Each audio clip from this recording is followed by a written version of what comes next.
it's Mariska from Design by Mariska, and today I'm here with the wonderful Jim Wheat from DollarSandArt's.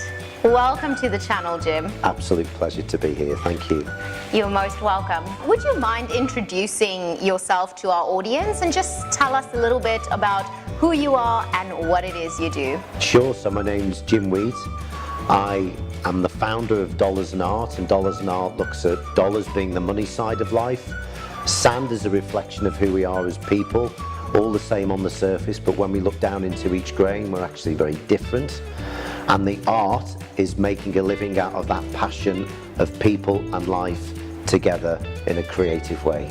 Oh, that's awesome. Well, thank you so much, and thanks for having us here in Meydan. Meydan at the track, yeah. I'm very fortunate when back in 2012 and 13, after a very difficult time here in Dubai with the crash, I went from construction and found my salvation in the golf industry, taking people for golf and hosting, and it became a bit of a passion of mine to start getting them to sign dollar bills. And then the dollar bills started going into the artwork that told a story. Awesome. And I ended up painting my whole apartment in dollars, and DollarSandArt's was born. Wow. In a very testing time in my life, but in a time that brought out something that I didn't know I could even do. Well, so is that how this whole art started, with that? So you weren't an artist, like? No, I find it hard to draw curtains, literally, because of my passion for life and my zest. And in a construction background, my whole dollar thing started back in 1993, where I was lucky enough to get a master's degree over in California in America, studying civil engineering. Wow. And before I left, someone said it was good luck to sign a dollar bill for someone that you loved. So I signed one for my mum some 25 years ago, and it kind of stayed with me in a subconscious way that this dollar bill was out there. And some 15, 16 years later in Dubai, during 2009, 10, 11, during that crash, behind the scenes was when I was painting dollars on my apartment wall before even the golf industry had arrived. So between those two things, it kind of became the dollars, the sand, and the art. So art was never part of my agenda. Creativity and thinking a bit differently was, but to express that in a meaningful way is something I work on every day now, you know. That's amazing. It's really interesting how, you know, the different things in your life actually, you know, forms this path, which is amazing. Yeah, it's someone compared it to like the winds of change and the sands of time, and how sand has such an impact. And my earlier work, this is one of the earliest ones, called Golfer's Cash, which actually have my golf clubs within there with the signed dollar. And that's dated 27th of May 2011, when I was actually at the golf club at the time. And the sand from the bunkers at Emirates Golf Club that go into that artwork. But sand, when you look at it close up and magnify it 100 times, it's angular, it's granular, and it's got different colours. It's an artwork in its own right. Wow. And coupled with that, with the ups and downs of life, with money and finance and survival, that whole exploration of sand and money for me has become my life's purpose. The dollar bill for me was the American dream, and the Californian American dream when I studied my master's there. I ended up coaching a soccer team in Golden Gate Park and having a bar job in San Francisco near Geary, and I thought that was the American dream. But actually, when you go through that and you live that, and you see the ups and downs of money and lifestyle over there, it was such a tough call for me to stay there without selling my soul, basically, in that environment at the time. I came back to the UK and followed my path of construction, and in that construction vehicle came sales and marketing. So with the sales and marketing coupled with the art, artists in the modern day world are pretty much walking media channels, like your Instagram and my Instagram and your YouTube and my YouTube, and to complement each other as artists.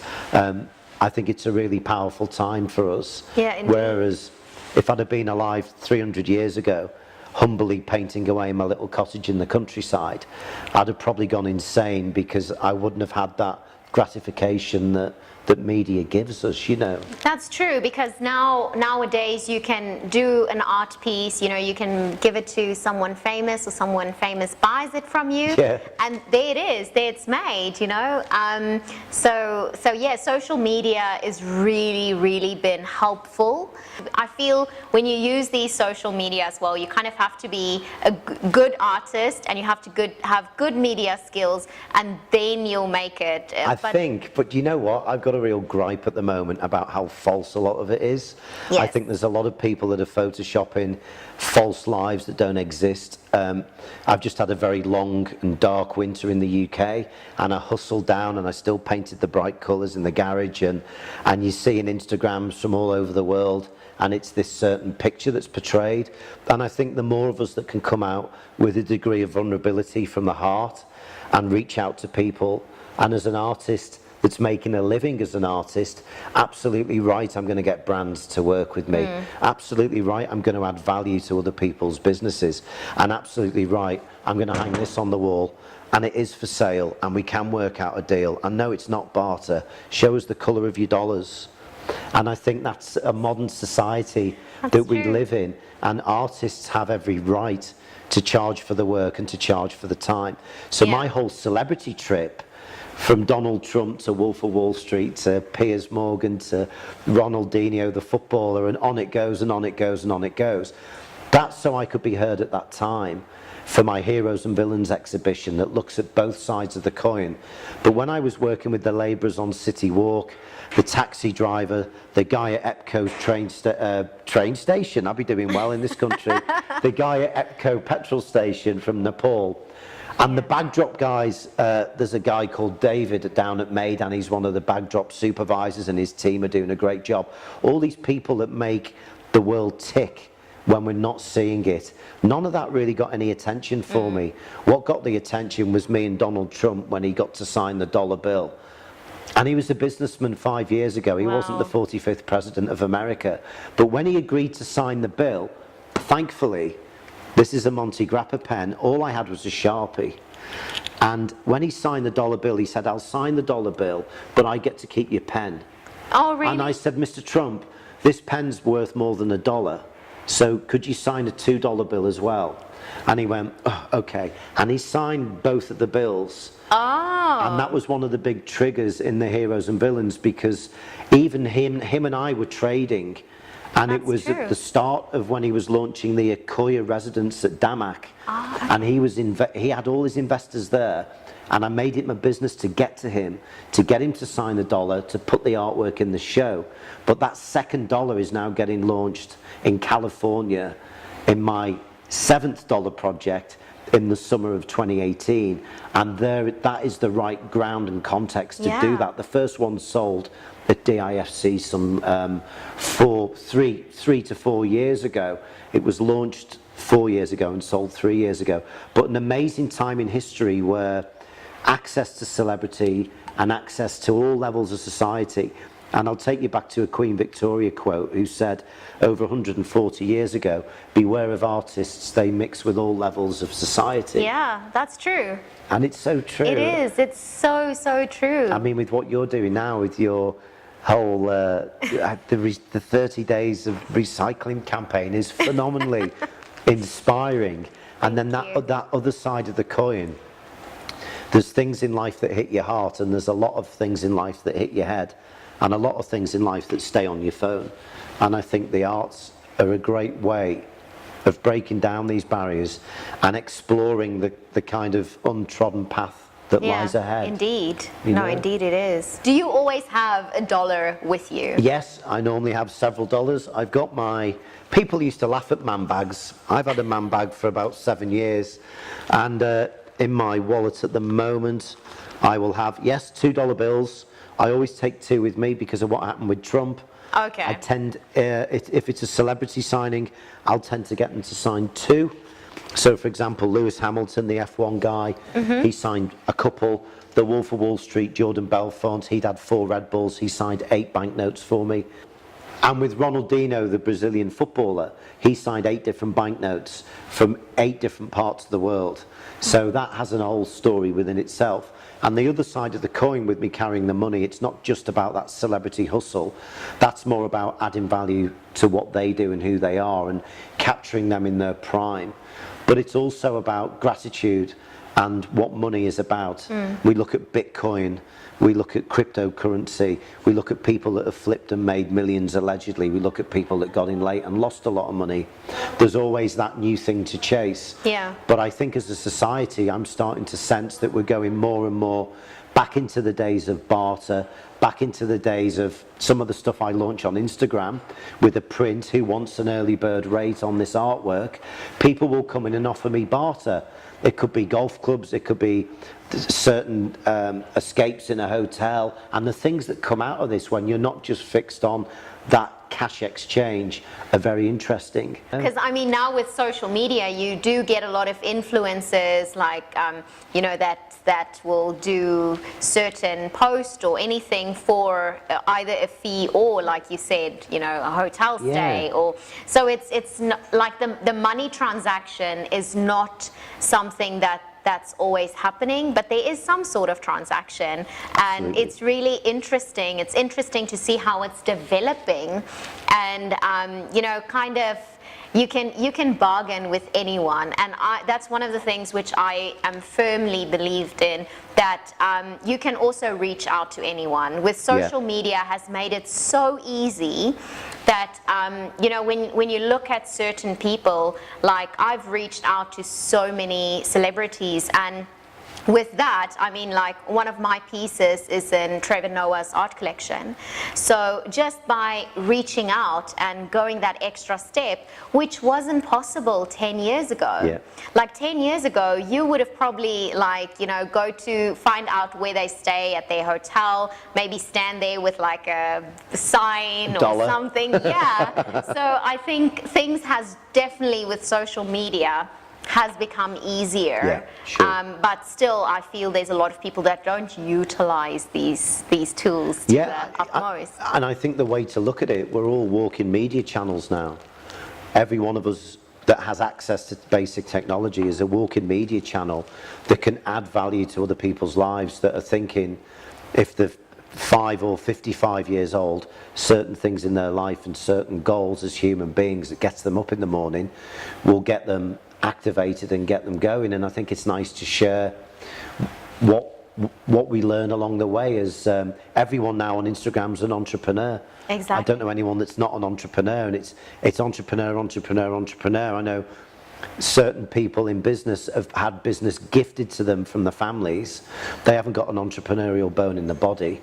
I know other people that have genuinely come up through the entrepreneurial route, and I, for one, I enjoyed the good ship corporate and decided that wasn't for me several times, and then when it was for me, or I thought it was, that had to come to an end and was overtaken by art. That's awesome. So that, you know, life is that variety. But I think if we can be our authentic selves and create legacies with stories behind them, then there's a real power to that.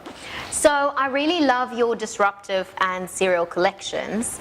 Would you mind sharing a little bit about that? No, sure. Thanks so much. It was really the way Dollars and Art revolved. The money collection in the early days was parts of my life, things that I'd been through.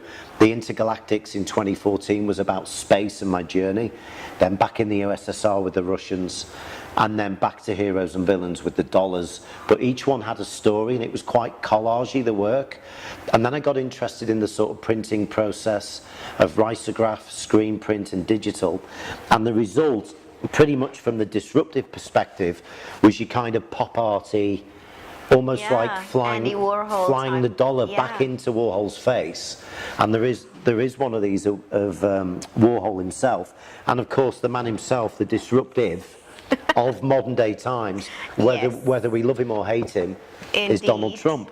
So the Disruptives collection has started, and here down at the track at Meydan, we've got Margaret Thatcher through to Frank Sinatra, through to Marilyn Monroe, even Hillary Clinton long forgotten what happened to her, but in terms of the Trump administration, that was a big shock that she didn't get that building up to that, as we know, let alone the power of women in modern day business and society. Huge. And the guys at the track and Meydan really embraced the Disruptives collection, and the main general manager of the golf here, Tom Rourke, he's like, more of that disruptive stuff is great. Everyone has their aspirational icon. Who doesn't want a Frank Sinatra or a Marilyn? So it started with 10 back in September 2016 as a soft launch, and then the last 18 months the collection of disruptives is now up to 85 people. Wow. And we've gone, recently we did a Stephen Hawkins, the day that he died. I hadn't realised the impact when someone you lose like that in society. It was like, right, Stephen Hawkins. And what I'm learning with the disruptives, having some flexibility, people want their icons in the collection. And it's just growing and growing and building and building. And these are more affordable artworks. They're not your $10,000 to $15,000 originals. These are your $400 to $500 prints in various process. Well, the Disruptives collection really evolved as a matter of artistic principle, really. My work from 2012 onwards was very collagey, very story-based. So from the Money collection in 2013, that was really about my ups and downs in Dubai from 2002. And that followed on with the Intergalactics collection, celebrating my childhood love for space and dreaming and ambition, followed by the Back in the USSR collection with the Russian consulate here in Dubai. And then we went on from there to the Heroes and Villains at DIFC, with the Trump dollar and the Wolf of Wall Street and the labourers and that richness of society. And then after that, it was a case of going into England with the New York exhibition in York. And then more recently, people were like looking at icons and can you paint this and can you do one of that? And this pop art kind of concept, where I'm almost throwing the dollar back at people in a Warhol-esque sort of 4-screen fine art G-clay. And then it went from there in a digital print to screen prints with one of the most disruptive icons of modern day time. So the disruptive started, particularly down at Meydan here at the Cube and downstairs at the golf club.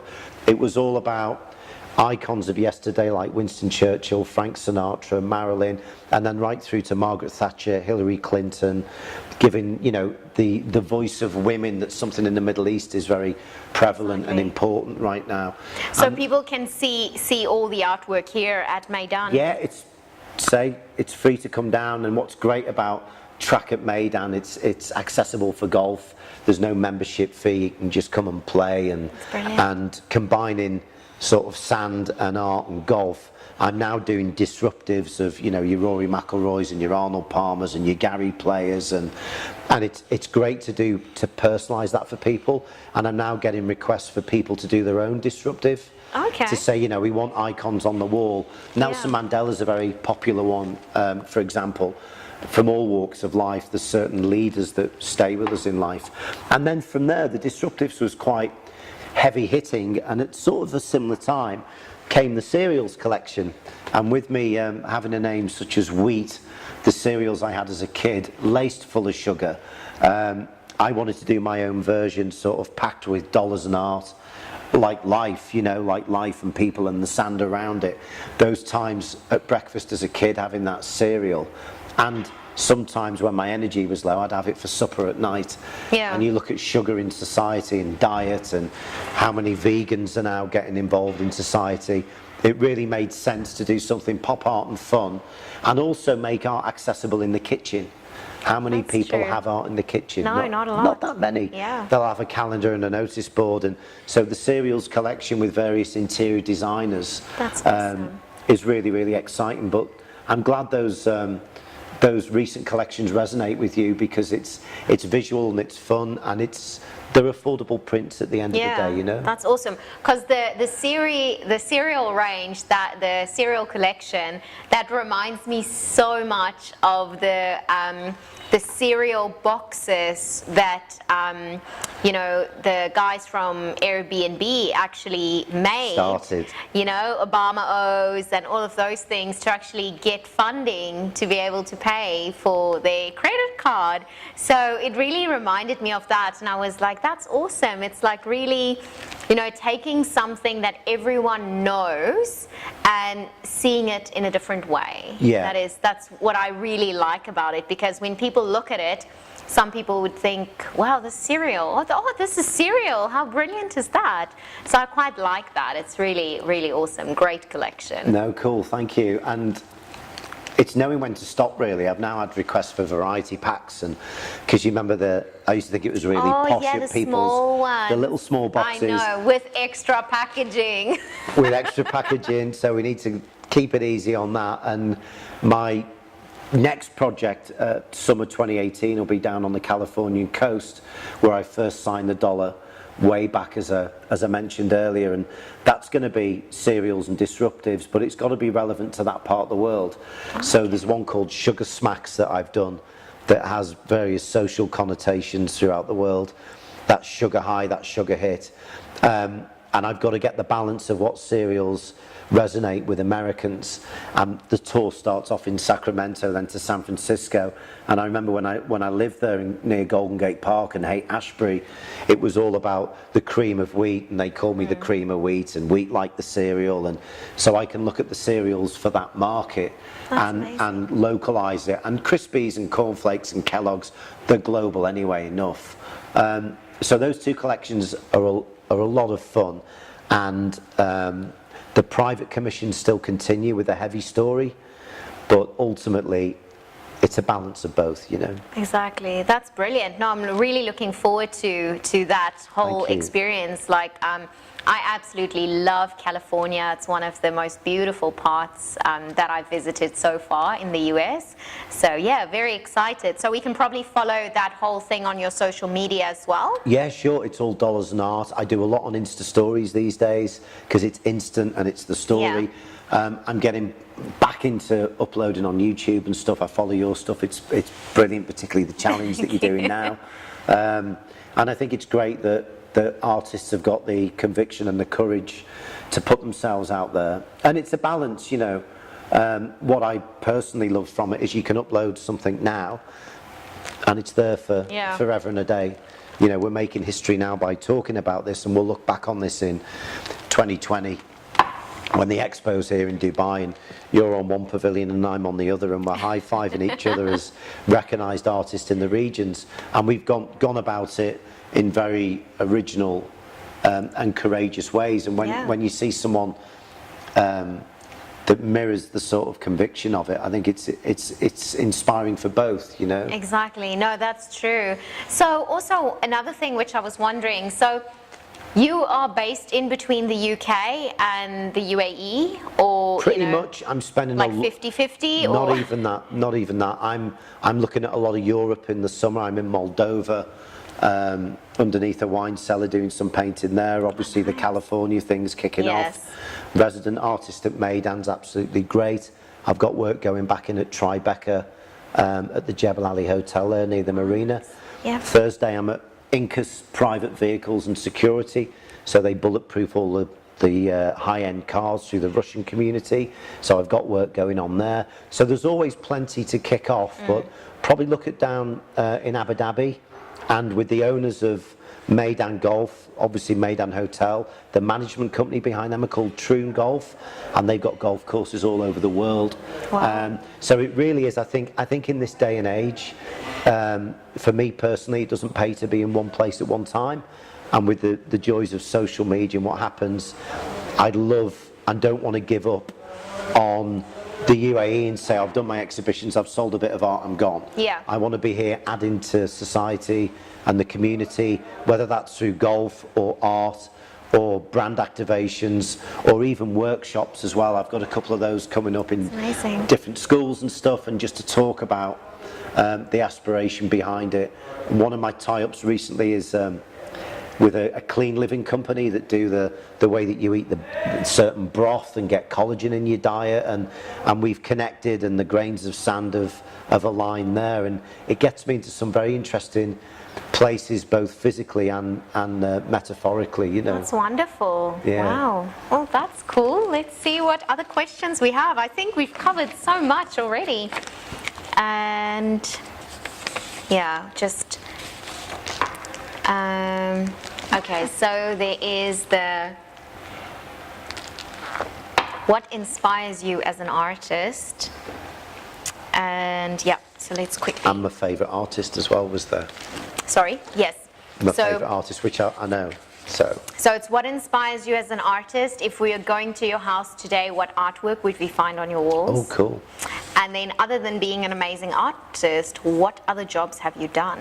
And then, if you could spend one afternoon with any artist, dead or alive, who would it be? I've got such a good answer for that, by the way. Okay. Oh my God. So I'll just ask So those three, and then we're... the inspiration, advice for young artists. Okay, So, cool. Yeah, so that's the last one, which we'll end with. Brilliant.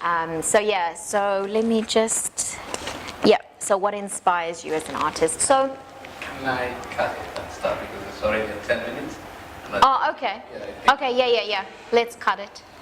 And then, so what inspires you as an artist? Pretty much every day I'm alive inspires me as an artist. The people that I come into contact with, what's going on in here, the outside stimulation of the world, the disruptive society that we're in, and my childhood memories. So I think it's a whole mix of connecting the dots and just seeing what comes next. That said, there's also a strategic plan about the brand and where I'm taking it, and the associations that I'm looking for that are becoming ultimately more clean cut and simplified. So the inspiration is really from here and here in varying degrees, from everything I've seen and everything I'm grateful enough to witness and experience in life, you know. That's amazing. Ultimately it, yeah. Yeah. No, I think inspiration can come in so many different forms, and that's amazing. Well, we see your inspiration all over. You can't miss it here down at Meydan. So if we were going to your house today, what artwork would we find on your walls? Well, right now there's very little of my own on the walls itself. I'd like to just give myself a bit of breathing space, whereas initially everything in my studio apartment in Dubai was crammed with my art. So at the moment I've got a human beings artwork with glitter, as in human beans, as in Heinz beans, and it's like the baked beans can. Oh, yeah. And it's like a glitter effect. I got that in an art fair, and that shows, again, it's back to the sand and back to how we're all different. I've got one of a very rainy terraced house scene in the north of England, and then I've got another one that's a golf scene. So it's things that are sort of close to me, but I like simplicity and cleanliness back. So you're not getting these on my wall at home. Well, that's the same. I currently have three paintings of my own in my house, but being an art collector, I have probably 20 to 30 paintings in my house. So I don't necessarily like having my own artwork in my house, because I feel I constantly look at it and then I'm like, oh, you know what, I should have done that more, or I should have added this, because when you've got time to look at it and think about it, you overthink it. And so that's one of the reasons why, personally, I don't like having my own artwork in my house. So I went complete full circle, because initially it was everything around me. Yeah. And then to have that distance, I'd rather have my own private collection is in storage. Okay. It's in a big lock-up container, and there's certain bits from each collection that I stamp as private collection. Whether that gets exhibited one day, then maybe. But it's more about getting me that space, getting that clear white wall space, if you like, with little cheeky bits here and there that remind me not to take it so seriously. But there's a bit of philosophy as well. There's desiderata about go placidly into the night, remember what peace there is in silence. There's that type of scripture in very old British calligraphy. There's a couple of pictures of my hometown of Chester, sort of an old Tudor sort of castle setting in the countryside around the Cheshire area. And yeah, things that are close to me, but not swamping me to go and paint. When I first started in the studio, I would hang blank canvases. Oh, really? I'd hang them up and be like, right, what's next? And then I'd just start on them. And it forced my own hand to keep producing in what was a difficult time at that moment. But I would literally nail and write the next one, the next one, the next one. Some of those early small canvases are now in the storage unit back in the UK, even though it was all here. And I've got a unit here in Dubai that keeps the art, but it's not something I would particularly want on my own walls. Good question now. Other than being an amazing artist, what other jobs have you done in your career? Well, I started as a soccer coach, coaching football in Nottingham when I was doing my degree. I've worked in bars in America and the UK. I was a life coach for a while, going through on that whole self-help trip that's back in vogue at the moment. That was back in 2003. Civil engineering was my degree and my qualification, but alongside that was very much sales and marketing. So in Dubai it was very much construction chemicals, and then through the chemical side of construction I got into selling floor paints and finishes like epoxy resins that I now paint with various resins, and then from there it's gone into glass, contemporary glazing. There's a business called Glass Rooms in the UK that are one of my partners, and we do like contemporary glazing solutions. But I like to connect their business and bring them projects that involve glass. I like to bring the resin company projects that bring resin, and if it leads to an artwork, sometimes that's great, sometimes it's not appropriate. So I try to combine all the things I've learned to this day into how I can help other people. Yeah, that's amazing. Next on the map sort of thing, I'd love to public speak more. I'd love to do workshops to give back, to help people what I've learned. So yeah, it's been a real rich tapestry of geographical and physical experiences. That's very interesting. So many different, job titles you've held throughout. That's wonderful. All the titles, though, you tend to fall into that title, and I think the boldest title is artist, because it's hard to label that.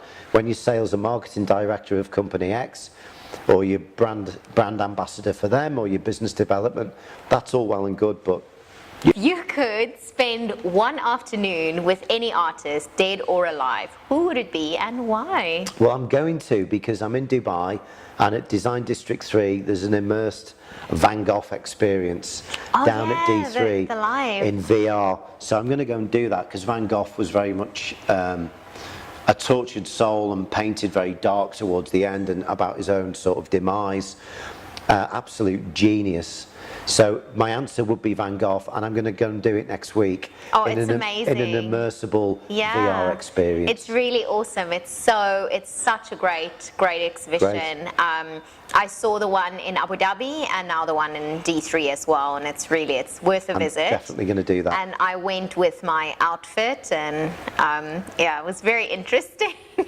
So yeah, I would really like to know why he cut off his own ear. So I think it was too much absinthe and severe depression, I believe, to get attention, because he put it in an envelope for. Have you seen the film Loving Vincent yet? The cartoon film. Yes, with the oil painting. Yeah, they cover that quite well, the sort of the whole ear story and why he did it. But I think Van Gogh is number one. Second to that would be Jackson Pollock with his all the spray. That freedom, I can relate to that with the resin stuff I'm doing. And then, not in any lesser order, and then Warhol, because of the whole, I'd disrupt him and we'd talk about dollars and stuff. So that's amazing. Yeah. Well, yeah, very interesting choice. Thank you. So, do you have any advice for young artists starting out? Yeah, I think ultimately create your own expression. There's no right or wrong in the arts. Believe in what you're doing, and go for it. Keep creating, keep producing. It only takes one person to say, I'd love one of those in my house. And that could take 1,000 people before, or it could be the first one that ever sees your work. That's true. Always believe, push yourself out there, and enjoy the process of creativity, because your artwork is unique and it's an extension of who you are. and always believe in it, whether it's musical art, canvas art, acrylic art, recycled art, whatever it is you do and whatever that niche is, keep pushing on with it. There'll be days that you're like, what on earth have I done? Why haven't I got my conventional corporate role? There's a space for that in your life. You can be an artist as well, but take the choice with conviction and enjoy the process. Oh, well, thank you so much. And thank you for being on the channel. And as a little thank you gift, I want to give you one of my key rings, which is made with recycled Nespresso capsules. Oh, cool. Thank you very much. And keeping the theme of the dollar, I was wondering if you would like $1 from Mariska, from Design by Mariska. That would be great. Then do I sign it or do you sign it? No, you so sign I away. sign it. You sign it, please. You can sign whichever side, and I'll date and sign as well.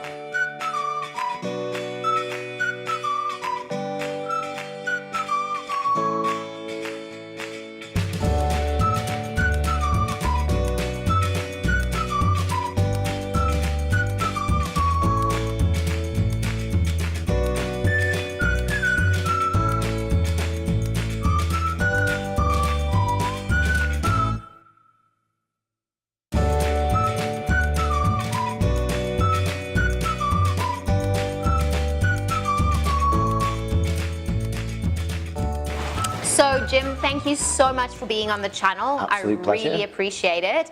It's been such a pleasure to be here down at Meydan and seeing your beautiful art. So guys, if you've enjoyed this video, please do give us a thumbs up and consider subscribing to the channel. I would really appreciate it. Just subscribe, you know you want to. I hope you have a wonderful day and go and create something beautiful.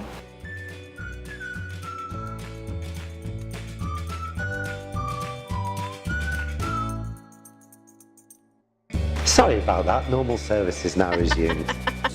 Personal. Can we do that bit again? Yeah.